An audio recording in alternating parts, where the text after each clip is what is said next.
Ok, então boa tarde a todos, obrigado por se terem juntado a este primeiro ciclo de webinários da PARSUC 2023.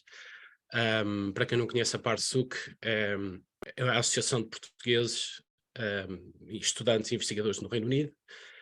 O nosso público-alvo neste momento não se foca exclusivamente em estudantes e investigadores, temos outras pessoas que também fazem parte da associação e é mesmo esse o nosso objetivo, portanto, levar a associação a todos os cantos do Reino Unido e a toda a comunidade do Reino Unido, principal foco em estudantes e investigadores, mas também em público em geral, todos aqueles que têm interesse por Portugal e por divulgar a comunidade portuguesa no estrangeiro. Bem, quem somos? A PARSUC é formada este ano por esta equipa, esta é a equipa da Comissão Executiva.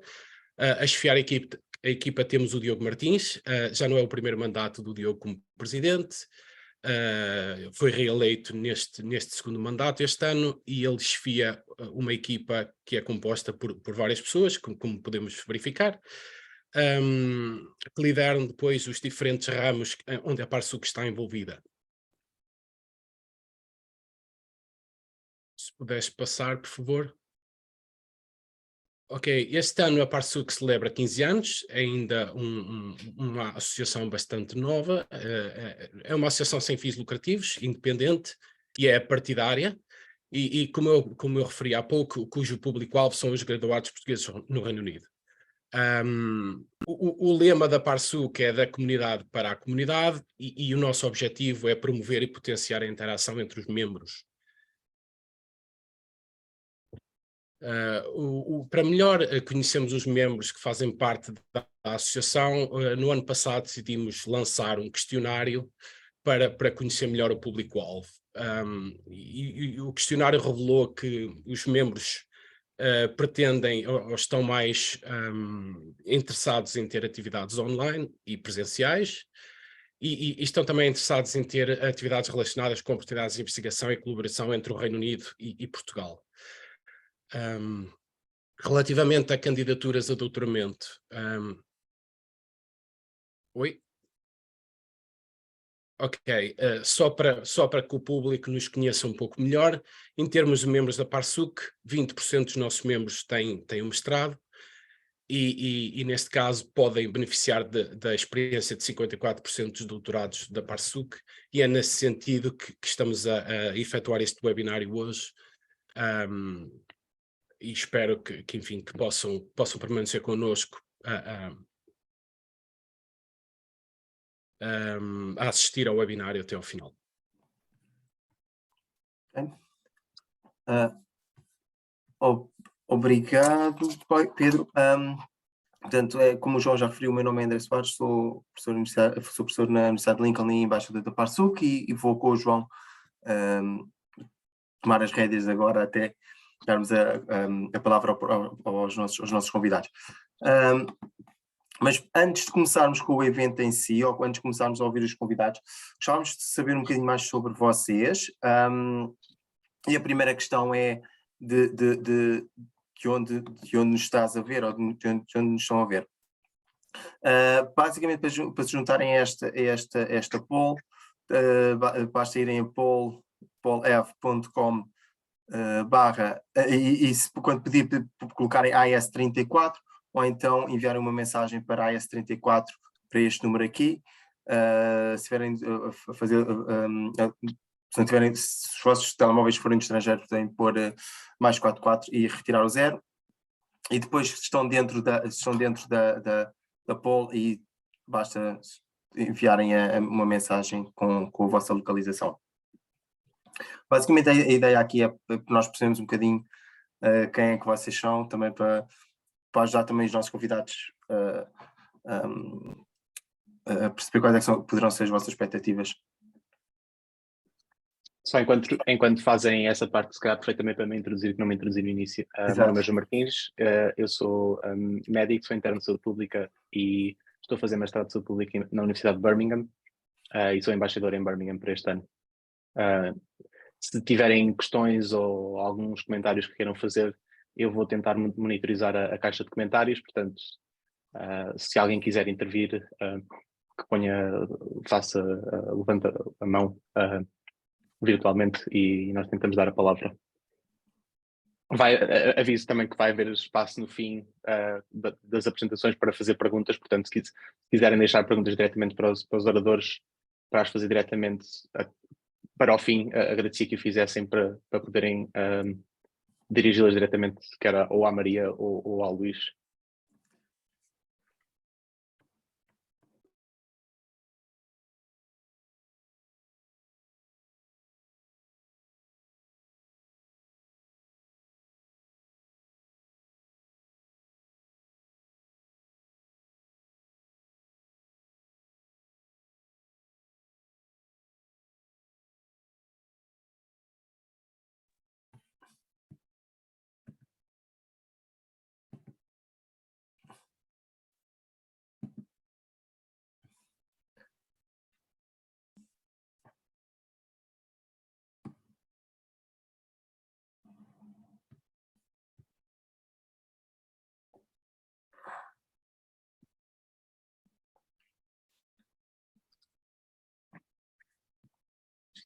Parece que Lisboa é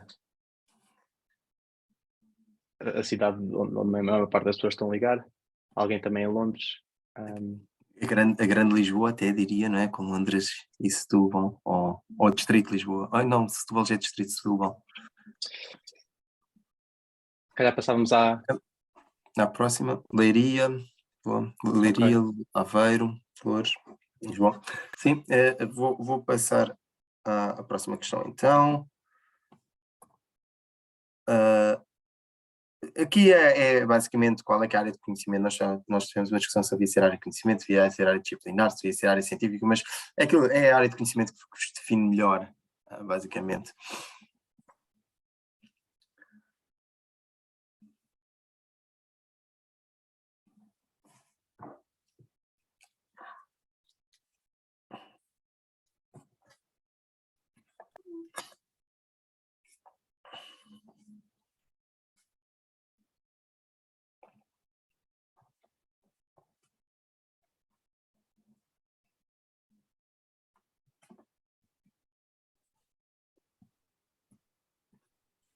Ok. Pelo menos uma pessoa de medicina, ok, pelo menos mais que uma pessoa de medicina, ciências biomédicas. Ok. Penso que será relevante. Então, sim. Não. Também o Salvador responde nas mensagens de contabilidade. Ok.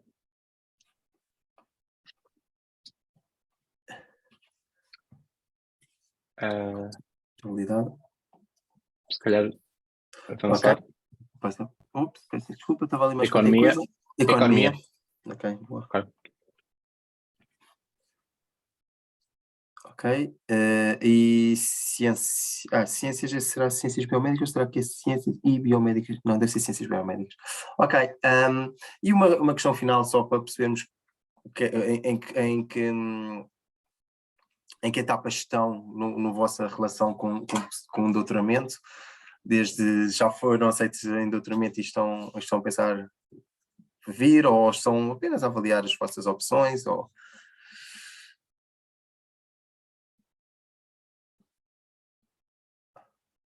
Ok, boa.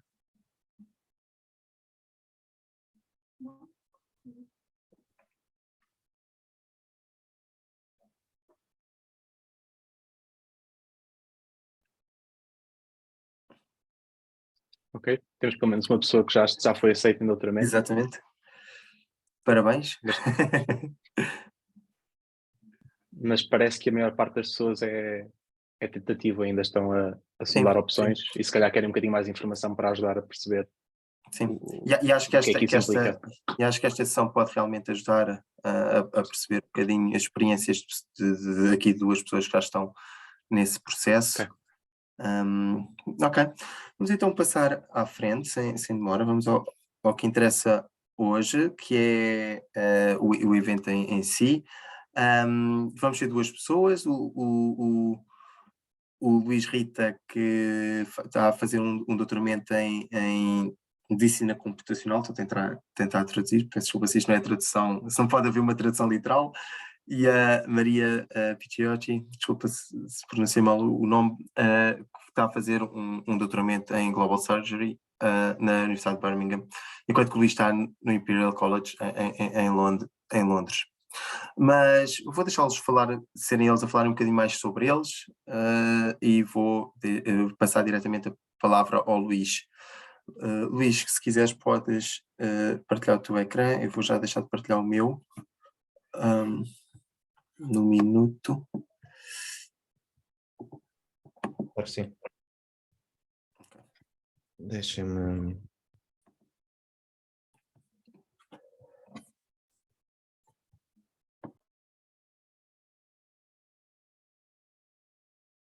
Conseguem ver o meu ecrã? Ok. Não sei se tem alguma pergunta inicial ou devo começar por uma apresentação minha e se calhar dos projetos em que estou envolvido e como diziam, como é que eu cheguei até ser estudante de doutoramento, porque é que tomei essa decisão. Se calhar começa assim, certo?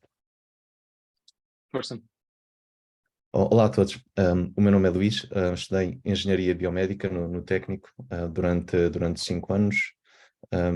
Na altura tive a minha tese de mestrado, foi utilizar a programação, inteligência artificial para ajudar no acompanhamento de surdos. Na altura estava focado na gripe. 1 ano, 2 anos mais tarde, as ferramentas que eu desenvolvi no Instituto Ricardo Jorge acabaram por ser utilizadas exatamente para o acompanhamento do Covid, um tipo diferente de vírus. Na altura, no técnico estudei biomédica, como dizia, fiz estágio no Instituto Ricardo Jorge, Instituto de Medicina Molecular, no INESC, também, na Alameda, e foi mais ou menos a meio, e foi no penúltimo ano, no primeiro ano de mestrado, fiz Erasmus em Paris, e que foi aí que me apercebi o quanto gostei de estudar em ambiente internacional e de que como eu queria repetir essa experiência, uma experiência que na altura tinha sido apenas de 6 meses, mas que eu queria que fosse prolongada. E obviamente que Portugal esteve sempre no topo das opções, especialmente tendo em conta o ensino que vi em França e que vi em Portugal, e em termos de qualidade de ensino, pelo menos comparado com a minha universidade em Portugal, da Universidade de Lisboa, era bastante qualidade, mas ainda assim queria continuar a ter esta experiência em ambiente internacional. E foi então aí, quando estava a estar na Universidade de Sorbonne, em Paris, que pensei que um bom objetivo seria obviamente terminar o meu mestrado em Portugal, mas simultaneamente comecei a pensar em candidatar-me a uma outra universidade, outra vez, como eu estava a dizer, que me permitisse continuar com esta experiência em ambiente académico. Estando a terminar o mestrado, o objetivo inicial foi candidatar-me a um doutoramento, mas na altura não foi bem sucedido. Candidatei-me se calhar 10, 15, 20 doutoramentos diferentes quando estava a estar em Paris, mas as respostas foram sempre as mesmas. Muito obrigado pela candidatura. Houve um grande nível nas candidaturas deste ano, mas infelizmente não fomos capazes de oferecer a vaga.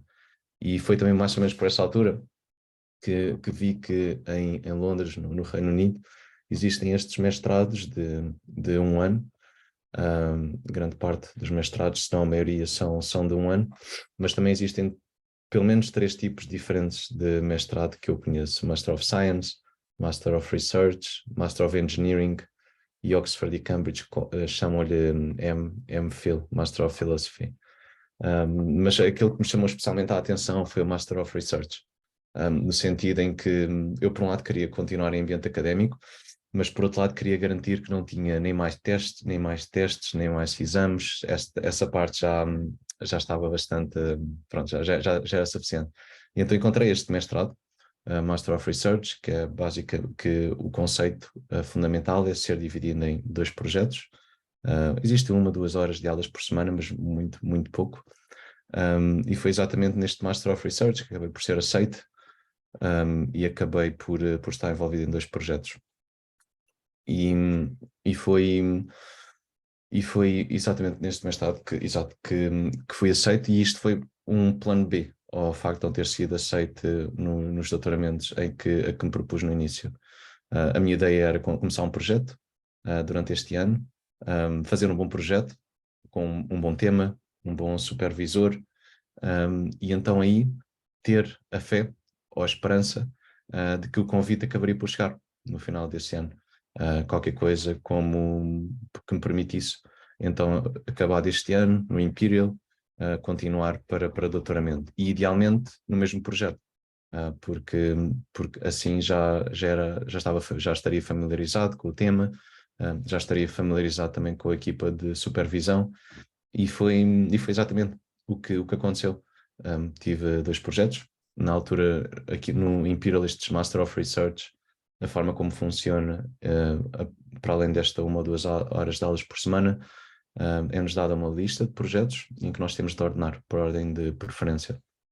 E eu coloquei, nenhum dos projetos da lista me chama muita atenção, para ser sincero, nem na lista do primeiro projeto, nem na lista do segundo projeto, mas ainda assim, lá os coloquei no ranking que achava mais interessante.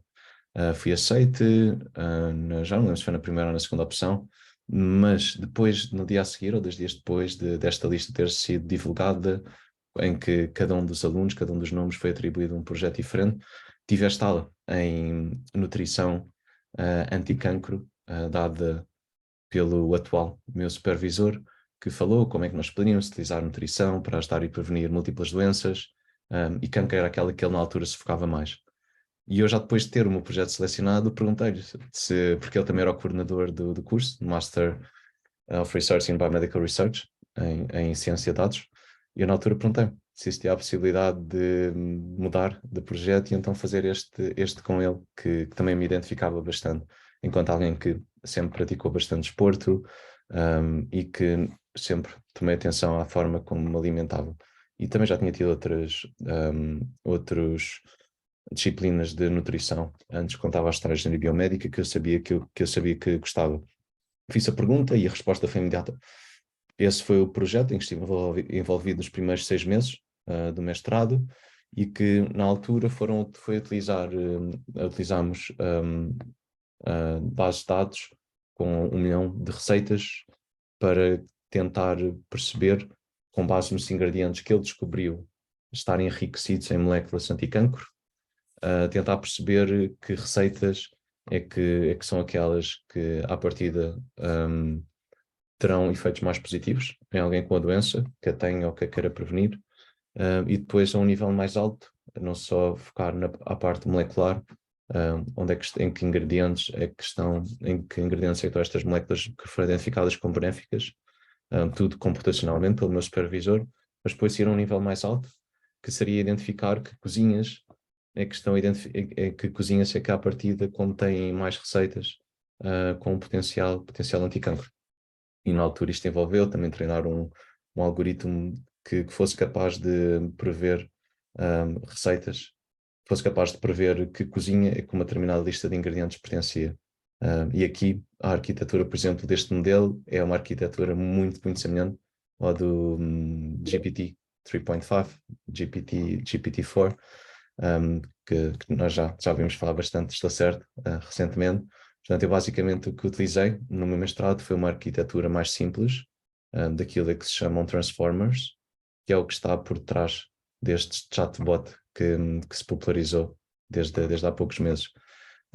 Portanto, e depois no final, depois de sabendo as moléculas mais saudáveis, os ingredientes que as contêm, as receitas e as cozinhas, criei um sistema de recomendação de comida, algo semelhante a Spotify, mas para recomendação de comida. E este foi o meu primeiro projeto durante os primeiros 6 meses.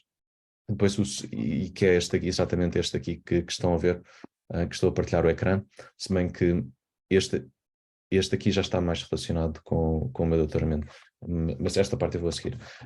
Depois, nos segundos 6 meses do meu mestrado, nos últimos 6 meses, acabei por, durante esse ano, candidatei-me a mais e a mais projetos de doutoramento, mas com uma resposta muito similar. Mas pronto, num desses projetos em que eu me candidatei era na Escola de Saúde Pública, no Imperial, e eu cheguei a passar a primeira fase da entrevista, fui à segunda, que era a última, mas não passei. E na altura eles disseram, tudo bem, eles disseram que na altura que eu não tinha passado à fase final, e eu perguntei, posso pelo menos fazer o meu segundo projeto de mestrado convosco? Eles disseram que sim, e foi assim e acabei depois por fazer com eles o meu segundo projeto, que foi em segurança rodoviária. O primeiro em medicina computacional, e o segundo em segurança rodoviária. O primeiro projeto acabou eu acabei por continuar para doutoramento, com os mesmos supervisores. O segundo projeto eu acabei por começar uma startup que tentando resolver um problema que não foi resolvido durante o meu mestrado. E por isso também não havia grandes problemas de propriedade intelectual com a universidade. E na altura este segundo projeto era identificar zonas de risco em Londres para ciclistas, identificando pontos de risco na cidade que poderiam estar associados a maior fatalidades e a maior risco das pessoas se magoarem.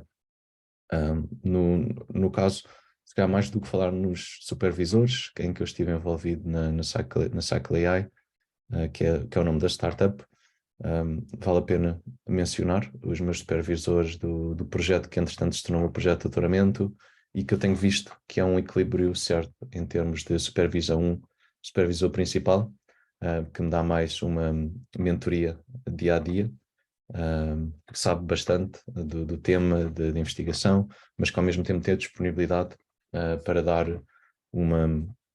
me dar uma supervisão mais próxima diária, e o que eu diria que para alguém que está a pensar fazer doutoramento, ou para alguém que está a fazer doutoramento, se calhar mais do que ter um super expert na área de investigação, se calhar mais importante que isso, e em como isso vai refletir depois na carga de trabalho, é se calhar ter alguém que tenha disponibilidade para pelo menos semanalmente se encontrarem convosco. E isso foi algo que eu encontrei durante o mestrado, e portanto, sabendo isso, também estava confortável para o doutoramento. Por outro lado, o meu co-supervisor, o meu supervisor principal é o Kirill Veselkov, e o meu co-supervisor é o Michael Bronstein, um dos responsáveis de Machine Learning do Twitter atualmente, professor de Inteligência Artificial em Oxford, pela DeepMind, e simultaneamente associado ao Imperial enquanto meu co-supervisor. E, portanto, e aqui neste caso do meu supervisor, temos as qualidades técnicas dele, mais do que a disponibilidade em termos de tempo. Ele compensa com a parte mais técnica do projeto. Portanto, um balanceamento entre alguém que seja capaz de de contribuir com capacidades mais técnicas para o projeto, e outras em competência em relação ao tempo. Isto, eu como fiz o mestrado em 2020, acabei em 2020, foi ainda anterior, ainda fui para o Reino Unido antes do Brexit, portanto não me tive de preocupar com vistos, nem quando fui para o Reino Unido na altura, nem depois quando fiz a transição para doutoramento. E para quem já lá estava, nós conseguimos assegurar a qualidade de pre-settled, o que significa que, a não ser que estejamos fora do Reino Unido mais do que um determinado número de meses, não sei se é 6 meses ou se é 1 ano, somos equivalentes a alguém local, para além de não poder votar nas eleições governamentais e tudo mais. E isto foi relativamente isto foi o processo foi relativamente simplificado, exatamente pelo facto de não ter de pedir visto, e foi também simplificado depois na parte de transição de mestrado para o doutoramento, porque na FCT, quando nos candidatamos a bolsa, temos de submeter, para além das nossas informações pessoais, temos de submeter, obviamente, à universidade em que queremos fazer doutoramento, temos de tomar uma das 3 opções, se é doutoramento puramente em Portugal, no estrangeiro ou misto. Eu, na altura, escolhi misto, e uma das perguntas interessantes do formulário que temos de responder dizendo que queremos fazer um doutoramento puramente no estrangeiro, é porque é que a FCT deve suportar um doutoramento no estrangeiro. E aqui a minha resposta, para além da parte mais clichê, que conhecimento não tem fronteiras e tudo mais, disse que já estava envolvido no projeto desde o mestrado, com o supervisor, com a mesma equipa de supervisão, e portanto faria imenso sentido continuar com eles, tendo já em conta que as condições de acolhimento eu já estava bastante satisfeitas com elas. Depois, durante a candidatura à FCT, temos diversos critérios, um critério que é dado ao mérito do candidato, um critério que é dado às condições de acolhimento e um critério que é dado ao projeto em si. Eu fiz 2 candidaturas à FCT, uma delas foi assim que eu acabei o meu mestrado, que uma vez mais a resposta foi semelhante às anteriores. Não consegui, não tive aceite a minha primeira candidatura bolsa à FCT, mas o que me surpreendeu bastante, porque estava-me a candidatar enquanto candidato, ou seja, eu nunca tive notas altíssimas, mas as notas eram sempre que eu tive em Portugal e mesmo no Reino Unido, foram sempre notas médias que me permitiria à partida com um bom projeto entrar e ter bolsa. E o projeto de investigação, que a universidade também tem bastante qualidade, reconhecida, e o projeto candidatámos com um projeto semelhante a um que tinha sido submetido a umas bolsas a uma grande empresa tecnológica, já não lembro se era Amazon ou se era Google. Candidatámos com um projeto que já tinha com qualidade já reconhecida. Depois, quando chegam os resultados da FCT, a resposta foi as condições de acolhimento muito boas, o mérito do candidato podia ser melhor, e depois na parte do projeto começaram a pedir por ensaios clínicos. E eu, enquanto estudante de Medicina Computacional e inscrito na Faculdade de Medicina, no Imperial, pensei, bom, em Medicina Computacional, Faculdade de Medicina, tenho que candidatar ao painel de Medicina Clínica. Porque tinha de escolher ainda assim, ou mais de Medicina ou mais Computacional. E eu acabei por ir para a Medicina. E depois num dos comentários que os examinadores fizeram foi: onde é que estão os ensaios clínicos? Eu fiquei um bocado surpreendido, porque enquanto projeto computacional não envolve, à partida não envolve contacto direto com pacientes, nem era isso que estava planeado. Portanto, essa foi uma das razões principais pelas quais não consegui bolsa. Portanto, a escolha do painel eu diria que é quase tão importante como o tema em si, porque se colocarmos um painel errado, quem vai ler não vai entender tão bem. Agora, o que eu critico é o facto esta correção de painel não poder ser feita do lado da FCT também. Mas pronto, é o que é. Acabei no segundo ano por desta vez tentar o painel exatamente oposto, exatamente com o mesmo projeto, e acabei próximo do topo da lista, enquanto tendo por base o mérito do candidato, tendo por base as condições de acolhimento, tendo por base o projeto. Portanto, aqui o que fez a diferença foi o painel a que me candidatei. E pronto, a bolsa começou no segundo ano do meu doutoramento. Eu candidatei para a bolsa de 36 meses, podemos candidatar até 48 meses. Eu, como só tinha começado no terceiro ano, e os doutoramentos no Imperial são 4 anos, pedi só 3 anos. Na altura pensei que pedindo bolsa para menos tempo poderia aumentar as probabilidades de a conseguir, uma vez que isso ia envolver menos dinheiro para a FCT, mas sinceramente eu não acho que seja esse o caso. Portanto, se precisarem de bolsa de 4 anos, peçam simplesmente 4 anos. Eu não acredito que isso vá ter algum tipo de influência. Mas esse projeto, assim que fui aceite, foi relativamente tranquilo a recolher a documentação toda que precisava de Portugal. Na altura precisava de certificados de residência permanente no país, que vamos buscar às respectivas juntas de freguesia, cartas assinadas de recomendação cartas de supervisão dos supervisores da universidade. Tudo isso temos de entregar. E depois, durante o doutoramento, há diferentes deadlines que temos de cumprir para garantir, basicamente, a FCT quer garantir que nós estamos de facto trabalhando no nosso doutoramento. E todos os anos temos de renovar a bolsa. e isto era algo que eu não me tinha apercebido completamente. Eu sabia que tínhamos de renovar, mas não sabia que tínhamos de renovar quase 3 meses antes da bolsa terminar do ano seguinte. Ou seja, basicamente no final do primeiro ano devia ter renovado, se calhar em maio ou junho, quando o período final da bolsa é em setembro. É um ciclo de setembro a setembro, ano a ano, que temos de renovar no final de cada ciclo. Só que temos de iniciar este processo de renovação quase 3 meses antes do ciclo terminar. E isto até ao final. Temos de enviar um relatório também. Temos de enviar um relatório. Não, esta parte.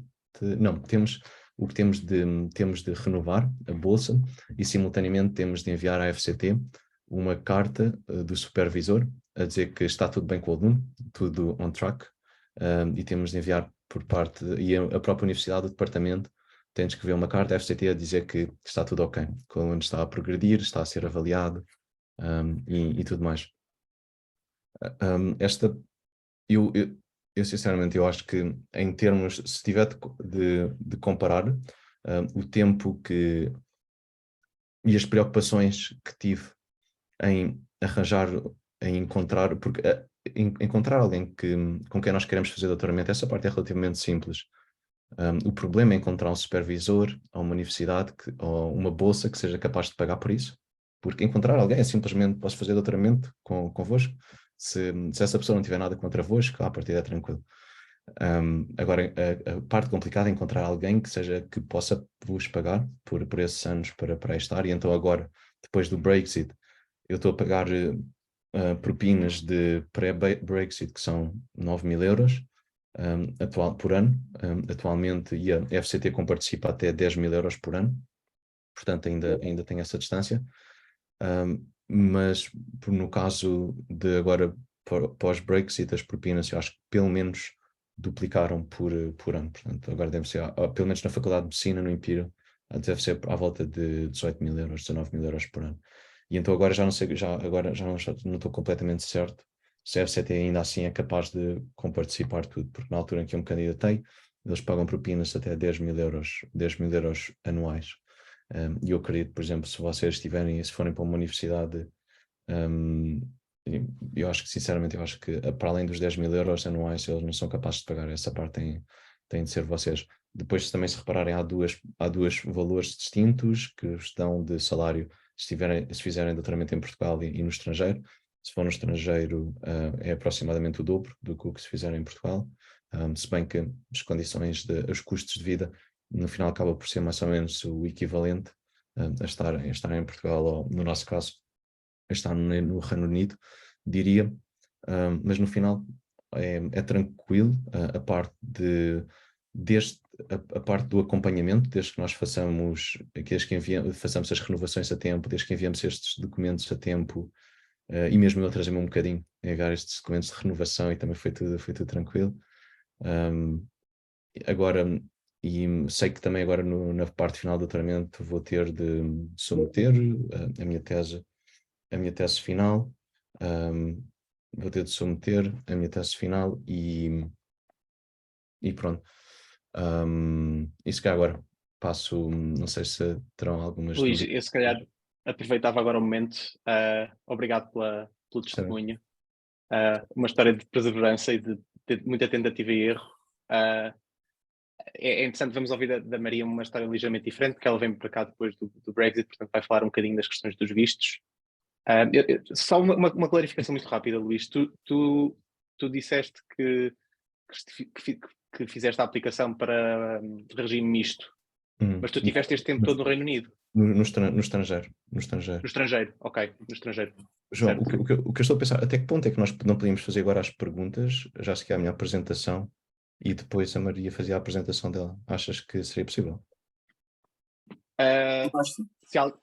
Se alguém tiver assim alguma pergunta muito direcionada para ti, talvez, se calhar, depois também deixamos a Maria muito tarde, não é? É um bocado chato. Alguém que esteja dos participantes que esteja a ouvir, que tenha alguma pergunta que queira fazer agora ao Luís, o Luís vai ter de ser um bocadinho mais cedo. Eu posso responder rapidamente. Só enquanto as pessoas estão a pensar em perguntas, acho que 2 pontos aqui bastante interessantes que o Luís focou. A primeira, a escolha do painel, que o Luís disse que era fundamental. E para ser sincero, isso é algo que eu tenho visto enquanto investigador, não para depois de acabarmos o doutoramento, eu tenho visto como investigador que se mete para, especialmente em projetos multidisciplinares, que se mete para o painel e eu vejo que aquelas pessoas não percebem nada do que estão ali, porque não é a sua área. E a segunda foi da escolha de supervisor, e aqui coisas bastante interessantes, nesta lógica de ser um supervisor ou um orientador que tenha disponibilidade, esteja disponível, mas depois também esta ideia de complementariedade entre os membros da equipa de supervisão, que acho que foi muito interessante. Eu tenho uma questão, enquanto as pessoas estão a pensar em questões, foste tu que escolheste os 2 orientadores, ou escolheste um e depois esse sugeriu o outro? Como é que foi esse processo? Exato, eu acho que é como funciona a maior parte das vezes. Ele era um dos professores meus, o Kirill, que acabou por se tornar o meu supervisor principal, e ele próprio, já estando a trabalhar antes com o Michael, acabou por se tornar o meu co-supervisor. Bom. Acho que não havendo assim nenhuma pergunta direta para o Luís, Luís, terias disponibilidade para deixar um contacto caso haja alguma pergunta pontual? Claro que sim, claro que sim. Ok. Pronto.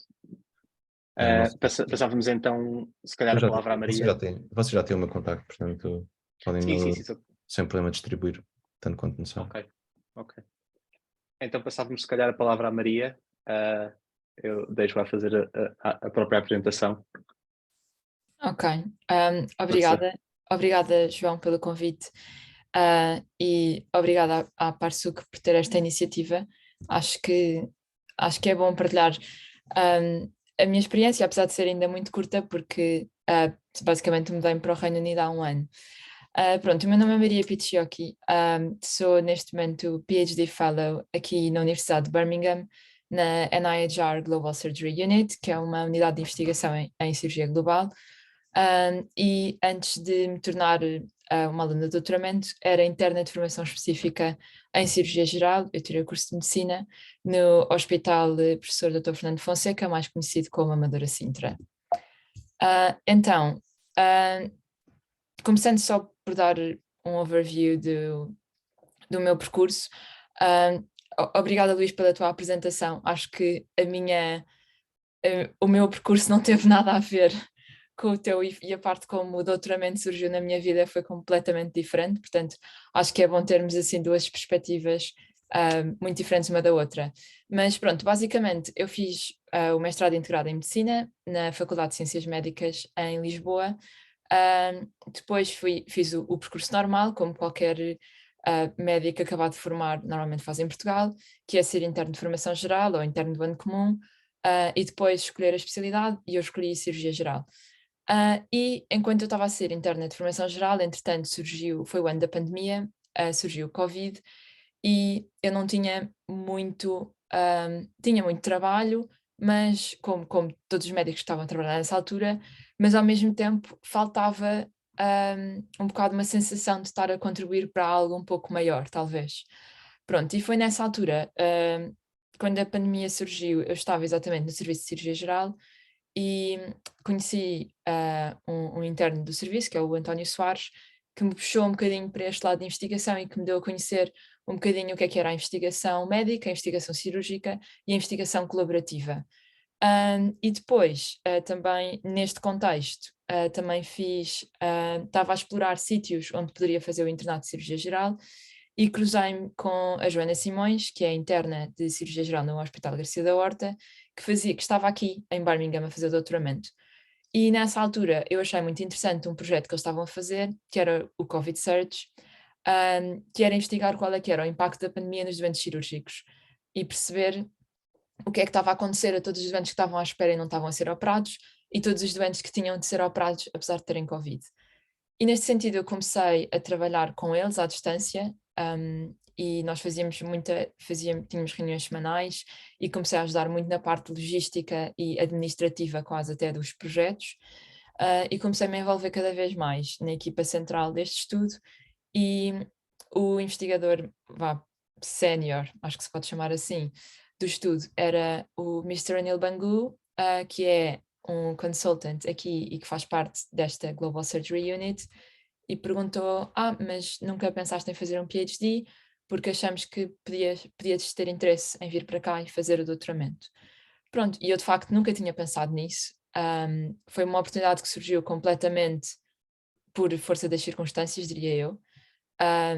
E apesar de nunca ter pensado nisso, fez-me imenso sentido e achei que era uma ótima oportunidade para eu sair deste comboiozinho que é quando nos formamos e somos médicos e que depois temos que seguir os passinhos todos e parece que estamos num comboio que não para, pronto. E uma parte muito importante para mim desta parte de fazer o PhD era o facto da flexibilidade que ele me deu desde o início em eu escolher quando é que eu queria começar. Portanto, isto surgiu, eu ainda era interna de formação geral e o que nós combinámos na altura foi que eu só começaria depois de ter feito um ano de internato de formação específica em cirurgia geral. No entanto, estas conversas todas do PhD surgiram, o Brexit estava mais ou menos a acontecer por este momento, mas ainda não havia regras específicas sobre propinas de faculdade, o que é que ia mudar, o que é que não ia, portanto, estava tudo tranquilo, mais ou menos. Pronto, portanto, como eu já expliquei, a oportunidade de fazer PhD literalmente caiu-me no colo, basicamente. É claro que o interesse que eu tive e toda a dedicação que eu tive quando me juntei ao Covid Surge, à equipa central, e ajudei na parte toda da gestão dos estudos que desenvolvemos depois, teve uma influência em o facto desta oportunidade ter aparecido. Mas não foi de todo uma coisa que eu tenha procurado ativamente ou que me tenha candidatado para doutoramentos, não era de todo uma coisa que eu estava à procura. E, portanto, o meu processo de application em si o processo foi aberto, ou seja, abriu uma vaga de aluno de doutoramento aqui nesta unidade na Universidade de Birmingham, que era completely funded, tanto de propinas como uma bolsa que daria para cobrir os custos de vida. E, portanto, eu candidatei-me, assim como houve outras pessoas a candidatar-se, e depois houve uma fase de entrevistas e eu acabei por ficar com essa posição. Pronto, depois, uma vez feita a candidatura e tendo sido selecionada, esta parte o João tinha-me pedido para falar um bocadinho sobre como é que surgiu o tópico, a instituição, o orientador. Eu acho que o tópico em si veio muito pela Covid Surge Network e por esta colaboração que nós temos, porque basicamente a investigação colaborativa funciona com uma equipa central que vai responder a uma questão de investigação e depois tem uma rede de cirurgiões e anestesistas dos diferentes países e que depois se expande a nível nacional para os diferentes hospitais que estão envolvidos. E por isso, esta rede que nós temos nestes diferentes países, após o Covid, foi um bocadinho, ok, então agora, mas já passou a pandemia, já percebemos qual é que era o impacto do Covid, mas agora temos toda uma lista de espera dos doentes que estão à espera de cirurgia eletiva para resolver e não fazemos ideia nenhuma de como é que isto se vai resolver, basicamente. E quem está a tomar estas decisões em termos de governamentais, etc., também não faz ideia nenhuma do que está a fazer, porque isto não é propriamente investigado. Pronto, portanto, o tópico acabou por ser informado. Por isso, os orientadores acabou por ser o Anil e o Dion. O Dion é o diretor da unidade. A unidade basicamente foi fundada há uns anos atrás com os fundos da OMS para promover investigação em países em desenvolvimento e trabalhamos ativamente com 7 países onde temos centros de investigação. E, portanto, isto veio depois do tópico, mais ou menos, e acho que a instituição foi a última coisa a vir. Pronto, a instituição surgiu porque era onde estas 2 pessoas estavam sediadas e onde toda a equipa está sediada, que é aqui em Birmingham. Pronto, e depois começou a saga dos vistos, porque de facto o Brexit tinha implicado aqui muitas alterações e, na verdade, quando eu fiz a application era uma posição fully funded e de repente as propinas passam de 4.000 por ano para 20.000 por ano e pronto, e o dinheiro não estica, não é? Portanto não dá para cobrir a bolsa mais propinas e eu ainda vir para aqui. Pronto, e portanto, e nesta parte eu acho que tive imensa sorte, porque o Anil de facto quis muito cumprir com aquilo que tínhamos combinado, que era que eu viria para aqui fazer o doutoramento, e tentámos imenso arranjar uma forma disto acontecer. E, portanto, a forma de acontecer foi: a universidade tem uma política para o staff da universidade, ou seja, quem é empregado pela universidade, que tem um desconto bastante significativo nas propinas, e por isso a forma de eu vir foi eu ser contratada como Research Fellow da Universidade de Birmingham, e assim poder ter as propinas de staff member em vez de ser como estudante internacional, porque sendo staff member já não interessa se é internacional ou se é nacional. Pronto. Isto é claro que causou um bocado um atraso na minha vinda para o UK, e é claro que foram meses um bocado estressantes, que eu não sabia, às tantas não sabia se vinha ou não. Mas depois, nesta parte dos vistos, foi uma coisa que eu tive de tratar, e no doutoramento, quando as pessoas vêm como aluno, acho que o mais fácil é Student Visa. No meu caso, como eu vinha como trabalhadora, porque tinha este contrato de trabalho, e o melhor site para verem vistos é mesmo o do gov.uk, e eles têm lá uma parte em que vocês exploram basicamente quais é que são as coisas que vocês vão fazer aqui, e quando eu preenchi com os meus detalhes, dava-me que eu podia ter 7 visas disponíveis, e fiquei, ok, o que é que isso interessa? Não, pronto, portanto, aconselho-vos a fazerem um mergulho gigante neste site para perceberem como é que isto funciona, mas basicamente eu acabei, se fizerem uma rota semelhante à minha, eu acabei por vir como Skilled Work Visa, por ter um contrato de trabalho, pronto, e depois aqui vieram todas as coisas que é preciso como Skilled Work Visa, que eu tive de fazer, que eu deixei aqui caso depois alguém tenha interesse em saber um bocadinho melhor. Em termos de financiamento, então, pronto, eu deixei aqui só os valores que na altura, fui rever isto, que na altura paguei para vir para aqui, pronto, porque esta parte foi a parte que eu de facto paguei e que não estava incluída na PhD position, só assim para dar uma noção geral, porque não é propriamente grátis uma pessoa mover-se para o UK, principalmente neste momento após o Brexit. Diria que esta parte dos custos do NHS são bastante significativos. Pronto, as propinas, estou com propinas de staff e que são financiadas pela Global Surgery Unit, e em termos de custo de vida, ou seja, mês a mês, basicamente é o contrato que eu tenho com a universidade, e portanto é o salário que eu recebo, e pago impostos e tudo mais, e isso é tudo igual. Aqui a grande vantagem é que a minha posição como Clinical Research Fellow tem um overlap completo, ou quase completo, com o meu PhD, com o tópico do meu doutoramento, e portanto permite-me que eu faça o PhD a full time na mesma. Isto é possível porque outros PhD students que vieram antes de mim também tinham contratos com a universidade, onde isto já tinha sido aplicado, ou seja, de haver um overlap entre o trabalho que a pessoa está a desenvolver e fazer o PhD, e portanto não foi assim nenhuma novidade esta parte. Pronto, e depois além disso também tenho um contrato com aqui os hospitais de Birmingham, para poder fazer algumas consultas e eventualmente alguma urgência. E pronto, e acabando então por uma última pergunta que o João me fez, que foi como é que foi o primeiro dia, o primeiro mês e o primeiro ano. Pronto, o primeiro dia foi chegar a Londres, apanhar comboio para Birmingham, 3 horas, ir almoçar num sítio ótimo com ramen, e foi a seguir à Páscoa, portanto estava tudo muito tranquilo, não havia trabalho, era uma segunda-feira. Depois, o primeiro mês, sinceramente acho que foi um bocado pensar melhor sobre o plano da minha tese, fazer uma revisão bibliográfica sobre o tópico, perceber um bocado melhor se era isto que eu queria fazer ou não, porque houve sempre imensa flexibilidade para eu moldar e mudar o tópico, e mesmo apesar de eu ter um plano de tese, há uma parte dos capítulos que eu não sei ainda se vou fazer ou não, ou se depois faço diferente, e gosto muito dessa flexibilidade que há aqui na unidade. Também fui envolvendo nos outros projetos da unidade e comecei a ganhar algumas ferramentas, melhorar as ferramentas que eu já tinha sobre usar o REDCap, que é a plataforma que nós usamos para colher dados, e o RStudio, que é a plataforma que nós usamos para fazer análise estatística. Fui fazer um curso a Edimburgo para perceber melhor sobre isso, porque ia ser essencial para todo o meu percurso. Pronto, isto são só algumas fotos do primeiro mês dos meus colegas na unidade, portanto, uma equipa animada. E pronto, e agora no primeiro ano, de facto, o facto de ter vindo para esta unidade fez com que pudesse ter experiências que vão muito para além do desenvolvimento profissional e do que um doutoramento me poderia dar.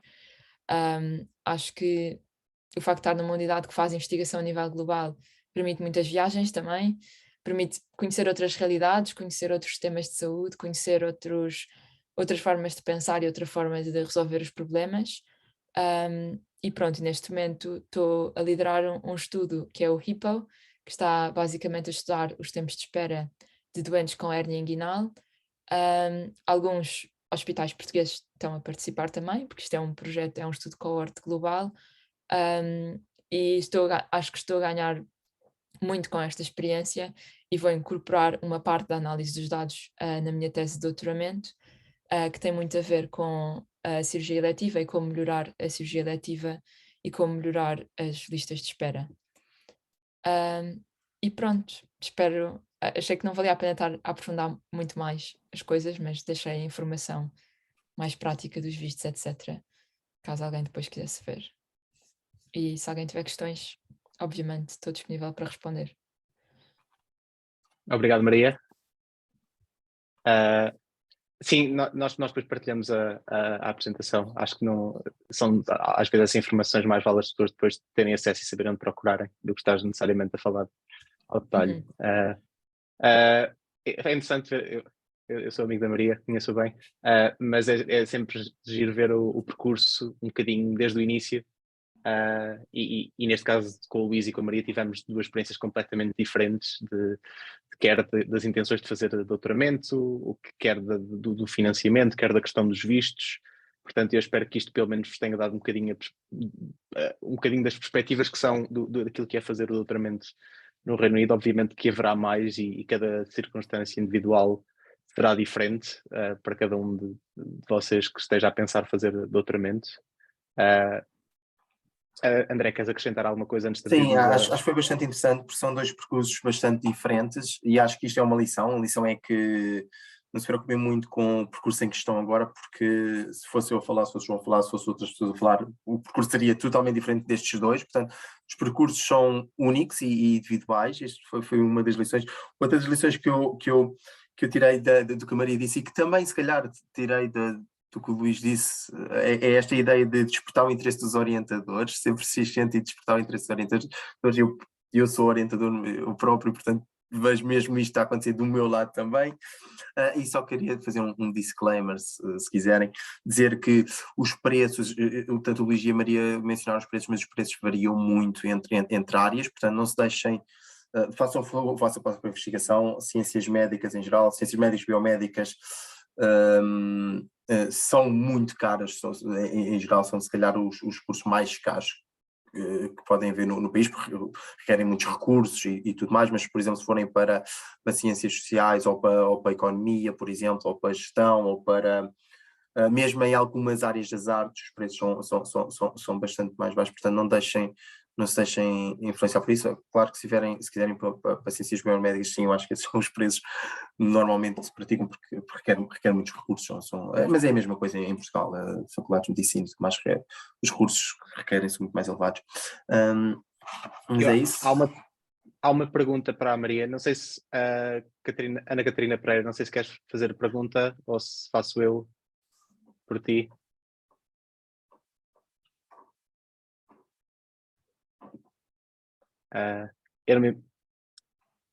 Ana, se quiseres tirar o mute e falar, estás à vontade. Ok, eu faço a pergunta então. Então a Ana Catarina pergunta como é que ficou a situação do internato de formação específica em Portugal? Ficou em pausa? E o que é que acontece quando quiseres voltar? Há uma linha no regulamento do internato em Portugal, que é o Estatuto de Interno Doutorando, que exatamente prevê esta situação e que te permite parar o internato por 3 anos no máximo. Portanto, obviamente tem aqui um limite de tempo e é um fator que não é propriamente, posso acabar o doutoramento quando eu quiser. Não, eu tenho estes 3 anos para fazer o doutoramento e pronto, eu tenho mesmo que os acabar nos 3 anos, porque senão não consigo depois voltar ao internato se isso se proporcionar. E portanto, como esse estatuto está planeado, a única coisa de papelada que eu tive que submeter era basicamente o facto de eu ter sido aceito no programa de doutoramento. Tem que haver uma aprovação do diretor de serviço, do diretor do hospital, depois vai a nível regional e depois a nível nacional. Mas à partida, e pela experiência também, quer do António, quer da Joana, que foram as outras duas pessoas que eu conhecia, que já tinham feito doutoramento aqui no UK, o mais importante é ter a aprovação do diretor de serviço. A partir do momento que o diretor de serviço aprova, à partida não vai ser as outras instâncias que vão impedir isso. E eu na altura, como era uma coisa que já sabia que queria fazer, antes de escolher a especialidade, isso obviamente influenciou o local onde eu escolhi para fazer a especialidade, porque eu queria escolher um sítio que me deixasse depois fazer esta pausa, e portanto os sítios que eu procurei e que fui investigar e que me disseram não, nós não queremos internos que façam uma pausa, pronto, tudo bem, mas então eu escolhi outro hospital. E acho que é uma coisa que, não sei qual é que é a tua fase de internato, ou de internato, ou se ainda és só estudante de medicina, não faço ideia, mas acho que se for uma coisa que as pessoas querem fazer, acho que mais vale haver honestidade desde o início, e à partida acho que os diretores de serviço vão compreender. E depois vi aqui no chat que havia uma pergunta sobre as consultas que eu falei. Sobre fazer trabalho clínico, sim. Sim, pronto. Sim, basicamente o que requer fazer trabalho clínico no UK é a inscrição no GMC, que é o equivalente à Ordem dos Médicos em Portugal. E o que é preciso para a inscrição no GMC é o exame de inglês, que eles pedem o IELTS, e ainda é uma nota algo elevada, diria eu. Eu não consegui à primeira de todo, para conseguir entrar no GMC.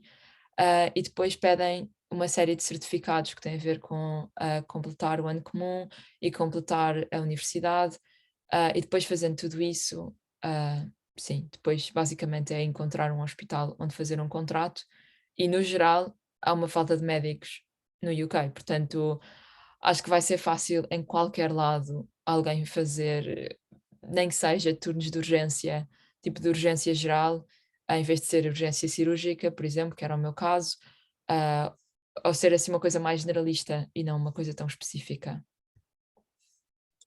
Deixa-me Obrigado, só Maria. acrescentar algo para pessoas de outras áreas. Estes contratos logo, como são muito interessantes para pessoas na situação da Maria e noutras situações, mas em situações em que estamos a fazer doutoramento e que poderemos não conseguir financiar tudo. Basicamente são contratos que nós fazemos e acontece em muitas áreas, não é só na medicina. Eu sei que na psicologia, por exemplo, há bastante, mas conseguem encontrar com outros nomes noutras áreas, na área da gestão, na área da engenharia também. Na área da gestão e da engenharia, como são contratos com empresas, eles chamam mais contractors, mas é exatamente a mesma coisa que locums. Basicamente são contratos em que não um contrato de trabalho tradicional, basicamente são chamados de tempos a tempos, são dados, no caso da medicina e no caso da psicologia também, casos específicos ou situações específicas e recebem pelas horas de trabalho, portanto são contratos à hora se quiserem. Portanto, mas aplica-se também a outras áreas de conhecimento. Eu só ia acrescentar uma clarificação de uma coisa que tu disseste, Maria, que é, falaste no IELTS, e para quem não saiba, o IELTS é um exame de língua de inglês que é válido por 2 anos, que a maior parte dos empregadores pedem um exame específico de trabalho ou de estudos, ou seja, não tem equivalência com os exames da Cambridge. Portanto, se estiverem a pensar fazer alguma coisa no Reino Unido, é um exame que a maior parte dos empregadores ou das bolsas ou dos reguladores vão pedir. O que depois difere é qual é o cut-off que eles pedem, porque há pessoas que podem só pedir, têm de ter passado X, ou outros que podem pedir média de 7,5 em 9, e aí já se torna mais difícil. Aqui no caso do GMC e do nursing, equivalente também tem cut-offs relativamente altos. Mas também não vale a pena fazer com grande antecedência, porque só tem validade de 2 anos. E há uma exceção que é, porque eu vi que havia alguém em Londres, se esta pessoa que estava em Londres, por exemplo, se já fez um curso, já se estudou no UK, se fizeram, por exemplo, um mestrado, uma licenciatura, não precisam de fazer os IELTS. Basicamente isso serve como prova de domínio da língua inglesa. Eu sei que se fizeram um curso em inglês noutro país de língua oficial inglesa, é exatamente a mesma coisa. Se fizeram uma licenciatura, por exemplo, algumas universidades, eu sei que a Nova SBE, por exemplo, tem licenciaturas em inglês, essas não contam porque Portugal não é um país de língua oficial inglesa, mas se fizerem num país de língua oficial inglesa, em muitos casos, substitui o IELTS também. Sim, acrescentando só uma coisa sobre o IELTS, especificamente para o visto, é uma coisa obrigatória. E, portanto, independentemente do trabalho, as pessoas têm que fazer. Vai ter visto. E, além disso, há na parte do... Isto foi uma das coisas que eu deixei escritas nos slides, achei que não valia a pena estar a referir, mas já que estamos a falar sobre isto. Mesmo dentro do IELTS, há um IELTS que é IELTS for UKVI, que é especificamente a forma como eles emitem o certificado. Acho que depois, internamente, eletronicamente, não sei bem, vai diretamente para esta parte dos vistos e, portanto, é a forma mais fácil depois de estar tudo interligado. E só responder à Catarina que perguntou, os exames da Cambridge realmente não têm praticamente validade nenhuma cá no UK, para questões de trabalho eles pedem sempre o IELTS, e neste caso pelos vistos também para os vistos. Alguém tem mais alguma questão para a Maria? O Luís teve de sair, obrigado mais uma vez ao Luís pela participação e por ter dado testemunho. Se alguém tiver mais alguma questão para a Maria agora, que a faça, se não, nós então pensamos em terminar o webinar e vamos partilhar com os participantes os slides que a Maria utilizou hoje, caso alguém queira olhar para alguma da informação que ela lá pôs. E se calhar só lembrar que a Parsuk é uma organização de membros, para os membros, ou seja, mesmo que estejam e que não têm necessariamente estar no Reino Unido, se tiverem interesse e quiserem simplesmente seguir o que se passa e ver as atividades, nós temos membros que estão em Portugal, membros que estão no Reino Unido e membros que estão fora quer de Portugal e do Reino Unido. Olhem para o site, tem a informação em relação a próximos eventos. Nós organizamos o LUSO, que é um evento anual de investigação e de projetos bilaterais entre Portugal e o Reino Unido, que decorre em Londres. Este ano será falta de junho, julho, mas podem encontrar essa informação. A membership acho que são 5 euros ou 5 ou 10 euros por ano, portanto também não é uma quantia extraordinária, mas se tiverem interesse no site da Parsuk podem encontrar toda essa informação. Acho que não havendo mais perguntas, deixamos o webinar por aqui. Alguma questão que tenham após a sessão, podem contactar a Maria diretamente, se for para a Maria, mas não hesitem também em contactar a Parsuk. Tem os contactos no site. Se nos encontrarem a mim ou ao João, acho que o João também pode receber, mas se quiserem pelo canal oficial, vão pela Parsuk e esse é a malta que gosta de ajudar, portanto não hesitem, se tiverem alguma questão, em entrar em contacto. Pronto. Resta então agradecer à Maria e ao Luís mais uma vez pela participação e pelo testemunho de hoje. Obrigada eu. E obrigado a todos por terem vindo. Espero que tenha sido útil, espero que tenham gostado. E vamos tentar organizar mais destes eventos para promover aquilo que os nossos melhores investigadores e profissionais no Reino Unido estão a fazer, e também como é que vocês podem fazer parte deste núcleo. Deus a todos. Tenham Obrigado. uma boa semana. Obrigada.